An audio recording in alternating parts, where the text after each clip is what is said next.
तो आज भगवत गीता पे डिस्कस करेंगे।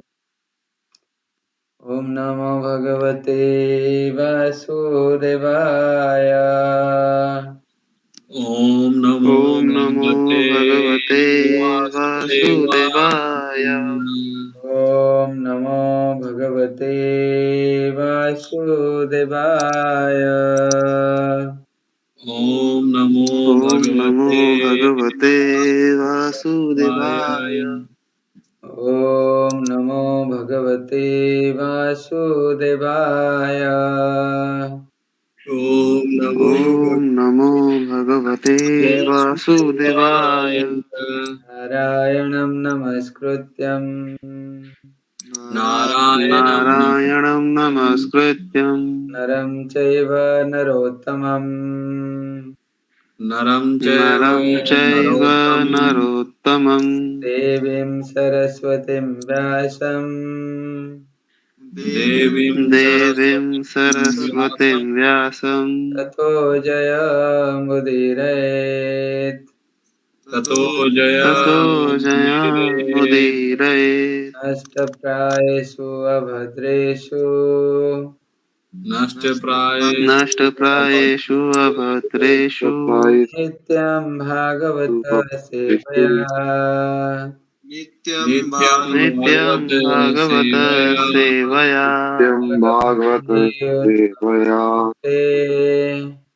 भागवते उत्तम श्लोके भक्तिर्भवति नैष्ठिकी।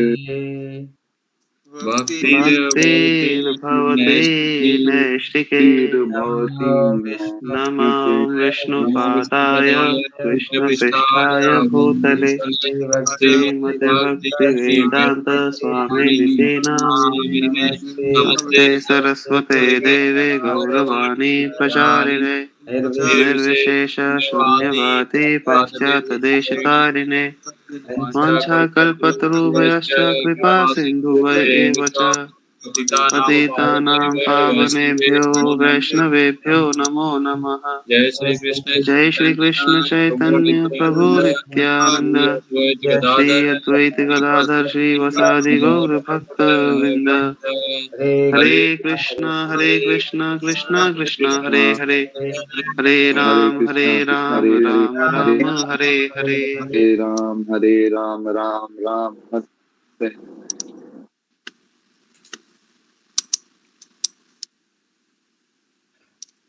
हरे कृष्णा। सो आज हम लोग चौथा अध्याय शुरू करेंगे। राम प्रभु को ये है। हरे कृष्णा प्रभु जी। हरे कृष्णा। दिव्य ज्ञान अध्याय 4 श्लोक श्री भगवानुवाच श्री भगवानुवाच इमं विवस्वते योगम् इमं विवस्वते योगम् प्रोक्तवानहं व्ययम् प्रोक्तवानहं व्ययम् विवस्वानमवे प्राह विवस्वानमन्वे प्राह मनुरिच्छवा कवे अब्रवीत् मनोरिच्छवाकवे अब्रवीत्।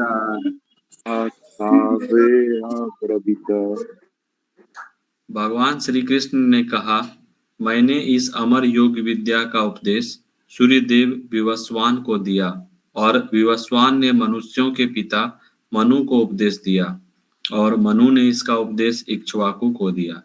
तात्पर्य, यहाँ पर हमें भगवत गीता का इतिहास प्राप्त होता है। यह अत्यंत प्राचीन बताया गया है, जब इसे सूर्य लोक इत्यादि संपूर्ण लोकों के राजा को प्रदान किया गया था।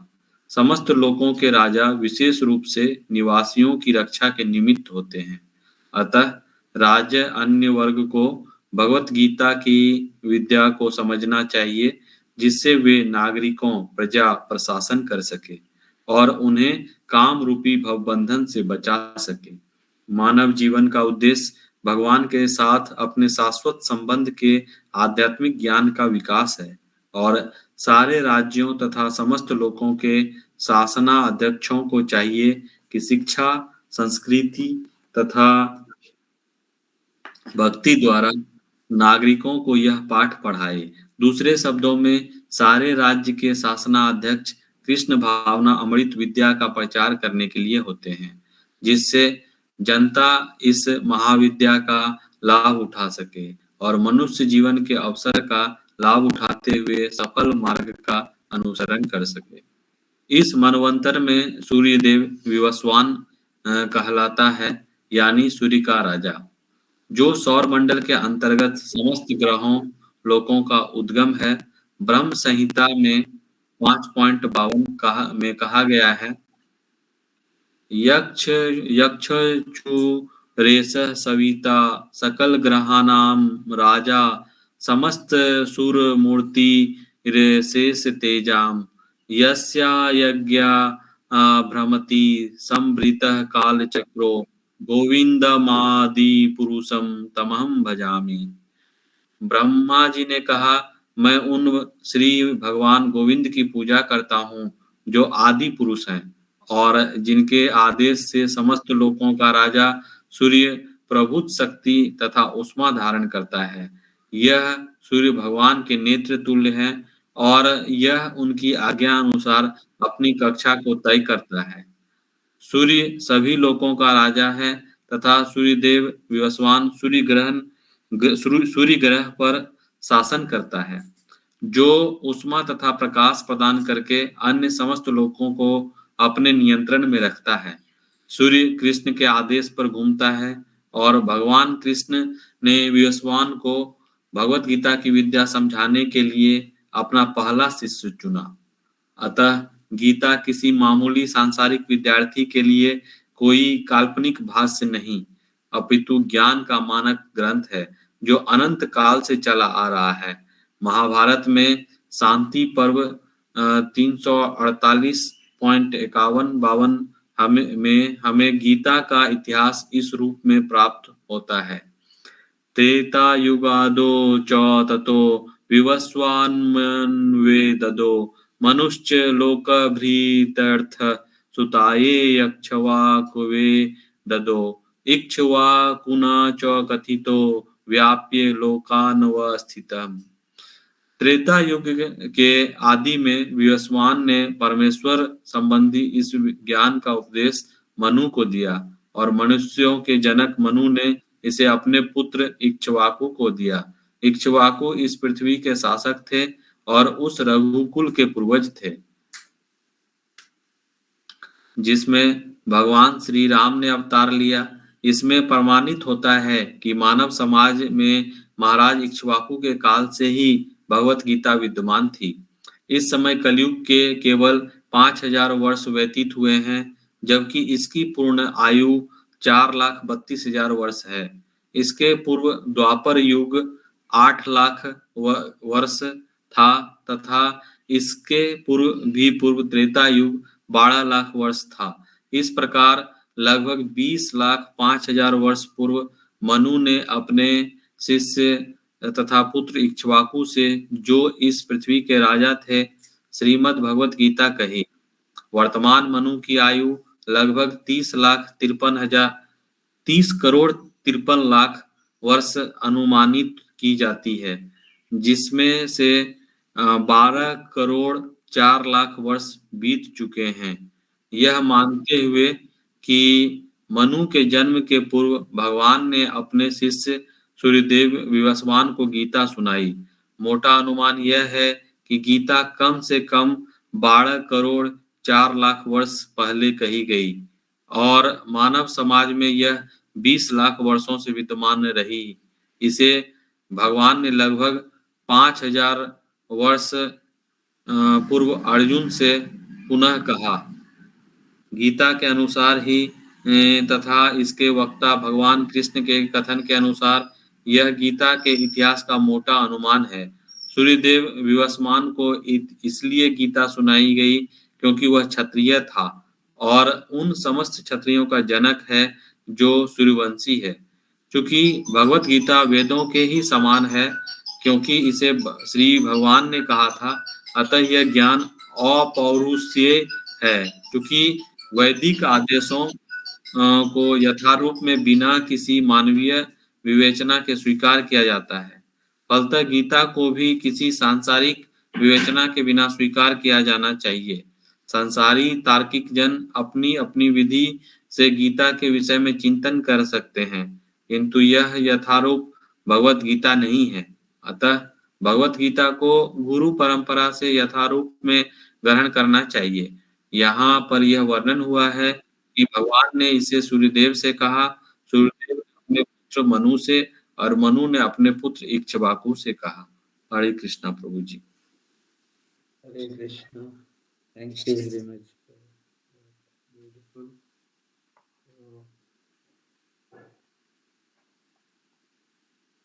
आज एक्चुअली हम लोग ये जो दिव्य ज्ञान है, भगवद गीता का दिव्य ज्ञान, ये कृष्ण बता रहे हैं कि पहली बार ये अर्जुन को नहीं सुना रहे हैं, ये पहली बार कई बार सुना चुके हैं। और स्पेशली इस कल्प में और इस युग साइकिल में, क्योंकि हम लोग जानते हैं ब्रह्मा जी का एक दिन जो होता है एक कल्प होता है। एक कल्प में 1000 युग साइकिल होता है, 1000 युग साइकिल।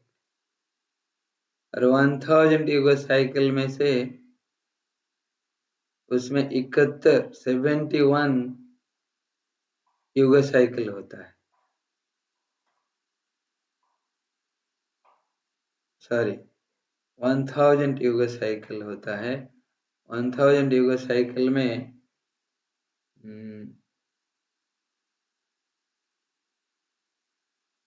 24 नहीं, 14 मनु आते हैं यहाँ पे शासन करने के लिए। पूरे उसको मनवांतर कहा गया है। तो मनवांतर, एक मनवांतर जो होता है वो 71 युग साइकिल तक रहता है। एक मनवांतर में एक मनु आते हैं, फिर दूसरे मनवांतर में दूसरे मनु आते हैं, तीसरे में तीसरे आते हैं। ऐसे करके हर मनवांतर जो है 71 युग साइकिल होता है।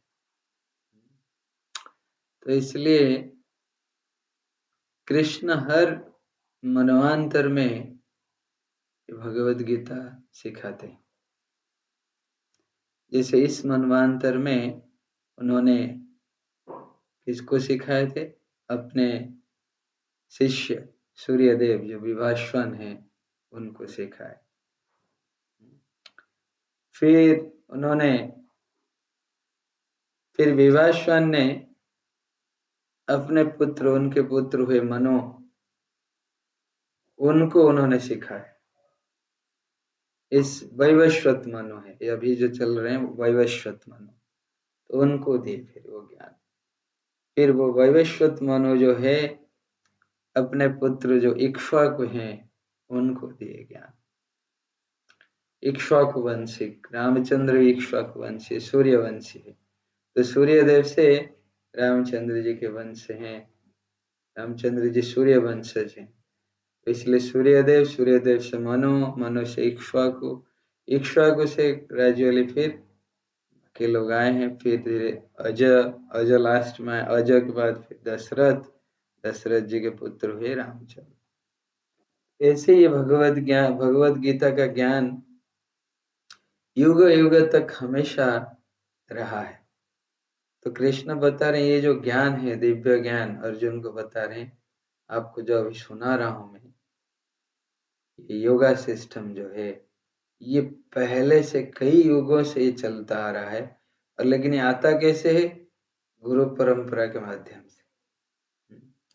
बता रहे हैं कि ये जो इतिहास है भगवद गीता का, ये पहली बार मैं नहीं सुना रहा हूँ, आप कंफ्यूजन मत रहो। अर्जुन को बोलना है आप कंफ्यूज मत हो, ये मैं पहली बार आपको सुना रहा हूँ, ये युग युग तक मैं सुनाता आया हूँ, और ये डिसिप्लिन सक्सेशन में गुरु परंपरा में ये ज्ञान जो है दिव्य ज्ञान सबको प्राप्त होता है। तो प्रभुपाद बताते हैं यहाँ पे अपने तात्पर्य में कि ये ज्ञान जो प्रामाणिक गुरु परंपरा माध्यम से आता है, ये ज्ञान जो है बड़े ऑथेंटिक होता है, और ये ज्ञान आने का उद्देश्य क्या है? ये समाज कल्याण के लिए, मनुष्य समाज के कल्याण के लिए ही आता है। मनुष्य समाज में varieties of people they are staying, so ये ज्ञान जब एक राजा को प्राप्त होता है तो राजा जो है ज्ञान को सारे प्रजाओं में बांटता है, क्योंकि राजा पहले राजा होते थे, राजर्षि होते थे, राज ऋषि, तो उन लोगों ने ऋषि जैसे रहते थे, क्योंकि राजा का ये नहीं होता है, मोटो नहीं होता है कि एंजॉयमेंट करना, वो नहीं होता है। राजा का मेन मोटो होता है how to give fully satisfaction to his citizens, how the citizens will be delivered from the cycle of death and birth। तो प्रजा के कल्याण के लिए राजा हमेशा लगे रहते थे, और the most important benefit Raja can give, a king can give to his citizens is how all the citizens can be delivered from this cycle of death and birth।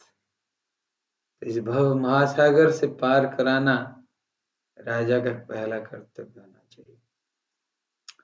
तो इसलिए पहले राजा लोग क्या करते थे, ये देखते थे कि समाज में ब्राह्मण और ऋषि वर्ग ये हमेशा खुश रहना चाहिए, और इन लोगों का यज्ञ अनुष्ठान, इन लोगों का सब हमेशा अच्छे से चलना चाहिए।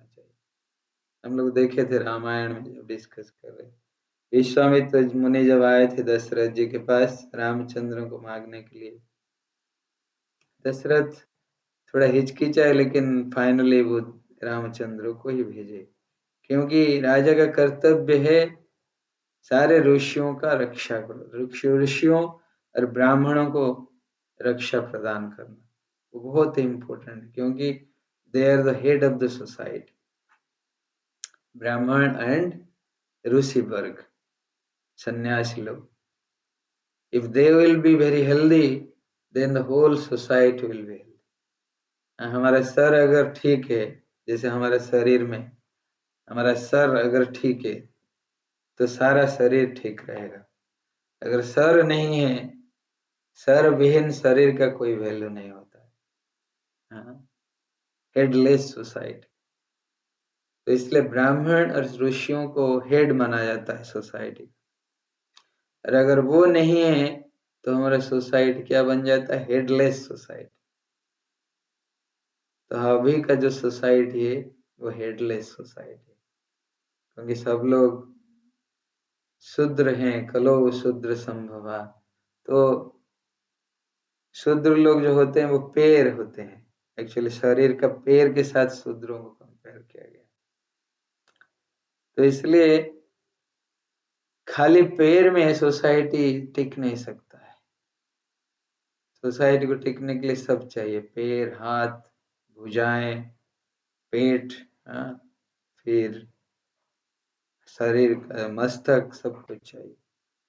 अगर वो नहीं है तो खाली पैर में थोड़ी टिकेगा संसार। लेकिन आजकल कलयुग में हम लोग सोचते हैं खाली पैर में ही समाज टिक सकता है, नहीं टिक सकता।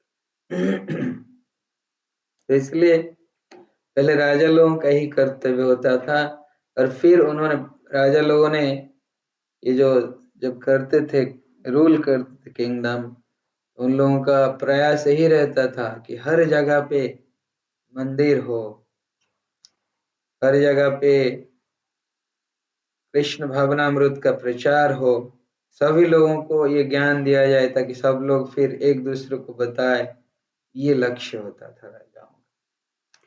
तो मंदिर बनाने का ये लक्ष्य नहीं होता था राजाओं का कि मेरा नाम हो, मेरा गौरव हो, मैं फेमस बनूं मंदिर बनाकर, नहीं।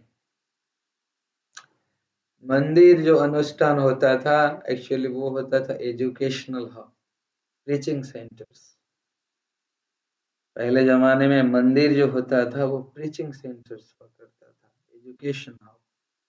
लोगों को वहां पे शिक्षाएं दिया जाती थी, बच्चों को वहां ट्रेन किया जाता था, ब्रह्मचारी ब्रह्मचारी ब्रह्मचारी आश्रम में। फिर गृहस्थ लोगों को भी ट्रेन किया जाता था।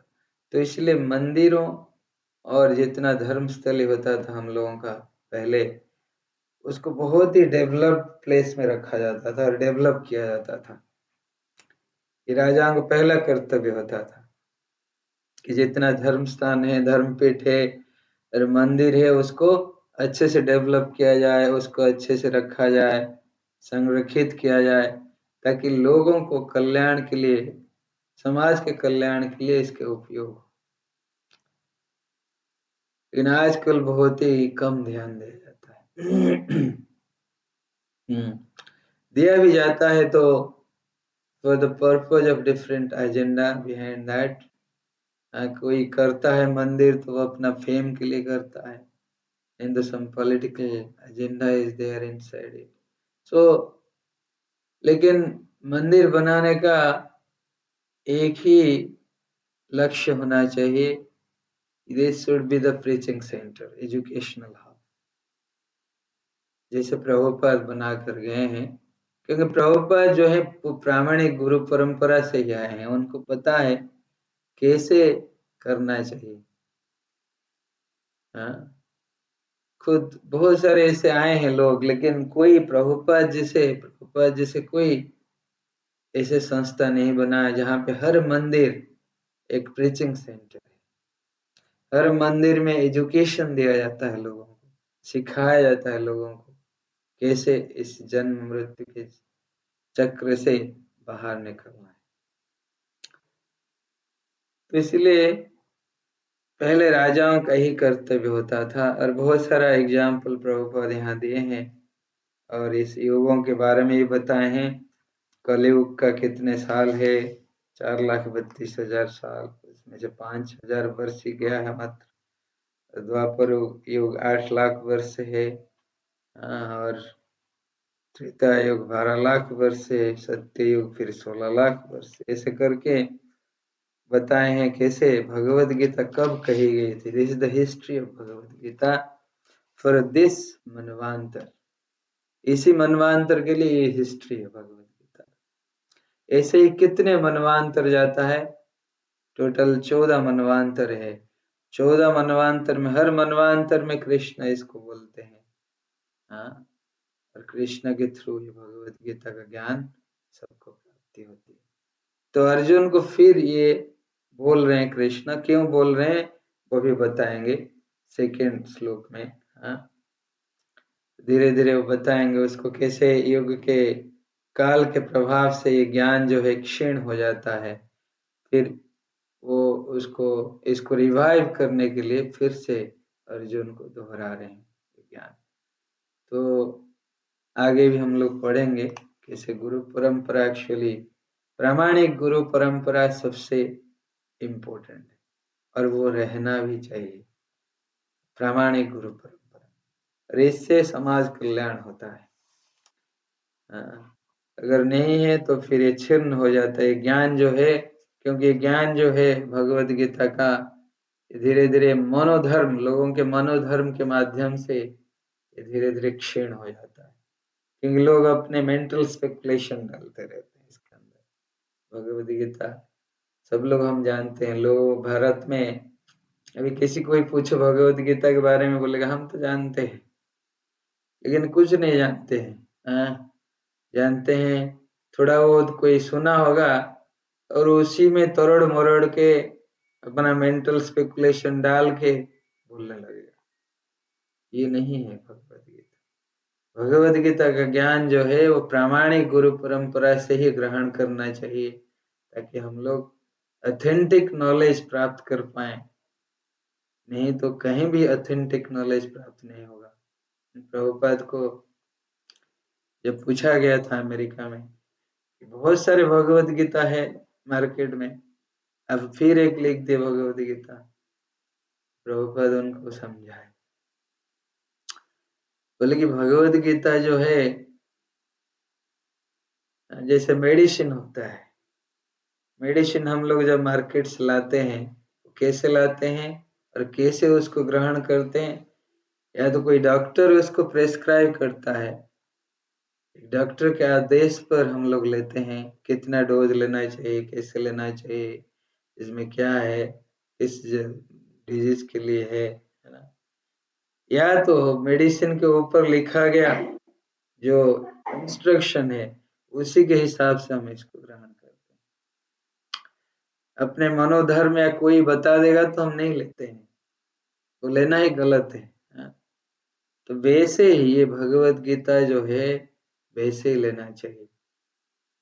कोई डॉक्टर जो ट्रेंड हो, डॉक्टर, हम ऐसे वैसे डॉक्टर से नहीं लेते, हम लोग देखते हैं वो डॉक्टर कहाँ से पढ़ा हुआ है, उसका सर्टिफिकेट, उसका लाइसेंस मिला कि नहीं, उसी से ही हम लोग ट्रीटमेंट करते हैं।